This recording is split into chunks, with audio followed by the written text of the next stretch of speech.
Informasi selanjutnya soal respons dari Partai Keadilan Sejahtera, di mana Ketua DPP PKS Mardani Alisera merespons soal usulan pencalonan kembali Anies Baswedan di Pilgub Jakarta. Sosok Anies dinilai punya kualitas dan integritas.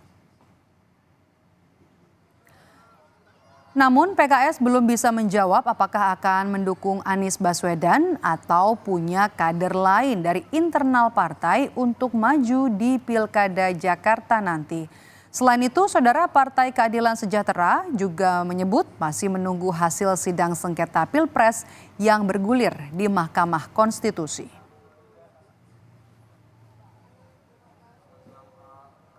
Apresiasi Nasdem yang sudah menyebut nama Mas Anies Baswedan. Tapi kita hargai proses di Mahkamah Konstitusi. Insya Allah setelah ada keputusan Mahkamah Konstitusi akan ada jalan yang jelas, tegas, dan mudah.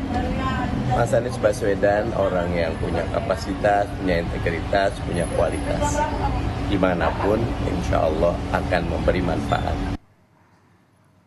Respon selanjutnya datang dari Partai Nasdem yang menjawab soal Anies Baswedan maju di Pilkada Jakarta.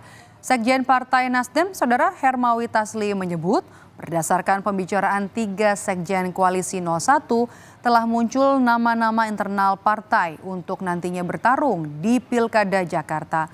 Mulai dari nama Bendahara Umum Partai Nasdem Sahroni, kemudian ada nama Menteri Tenaga Kerja asal PKB Ida Fauzia, hingga nama Ketua DPP PKS Mardani Alisera. Meski begitu, Partai Nasdem masih menunggu keputusan hasil sidang sengketa Pilpres di Mahkamah Konstitusi. Bisa jadi mereka akan ikhlas mendukung Pak Anies. Jadi pernyataan-pernyataan yang mengatakan Nasdem mendukung Pak Anies sebagai calon gubernur itu memang ada peluang untuk itu. Tetapi sementara ini sebelum perkara Mahkamah Konstitusi diputuskan, kita masih berpatokan kepada nama-nama yang dimunculkan oleh partai koalisi. Jadi intinya kita menunggu keputusan MK tentang sengketa Pilpres. Bursa Gubernur Jakarta kian ramai, termasuk pertarungan 2 mantan yang mulai santer terdengar. Mereka adalah mantan Gubernur Jakarta Anies Baswedan dan mantan Gubernur Jawa Barat Ridwan Kamil. Walau namanya kerap disebut, Anies sepertinya masih konsisten dengan pernyataannya usai bertarung di Pilpres Februari yang lalu. Anies fokus pada putusan Mahkamah Konstitusi sehingga belum memikirkan soal Pilgub Jakarta. Itu seperti apa itu Pak Anies komunikasinya? Kita sekarang lagi menunggu MK. Jadi kita semua fokusnya di situ, tuntaskan proses ini sampai akhir. Berbeda dengan Anies, Ridwan Kamil justru mengayunkan langkah ke Jakarta 1. Golkar telah menyerahkan surat tugas sembari mencari sosok yang tepat mendampingi Ridwan Kamil.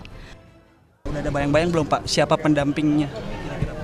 Kita masih melihat elektabilitas ke depan.